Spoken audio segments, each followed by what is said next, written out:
છો ઘરે કે નહીં? ઓલી તમે કુર્તી રાખી હતી 220 વાળી, જરાક બતાવજો ને. હા આવો ને બતાવી દો. ઊભા રહો. કઈ જોઈ ઓલી કાલે સ્ટેટસમાં રાખી હતી એ વાળી? હા તો 1 મિનિટ બતાવી દો.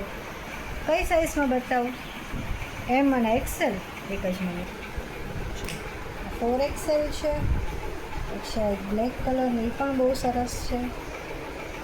આ પણ એક છે સરસની. બીજી એક તમને બતાવો, એ સરસ છે. આ પણ બહુ સરસની છે. જો આનું આ વર્ક બી બહુ સરસ છે. આ એક છે V-નેકવાળી, આ આખી અસ્તરવાળી છે. આ બી બહુ સરસની છે. આ પણ એક છે, આ બી બહુ સરસની છે. હા તમે પહેર્યું છે અવેલેબલ? હા એ પણ છે. એની પ્રાઇસ શું છે? એ આવશે તમને 500 રૂપિયામાં. હા એમાં બી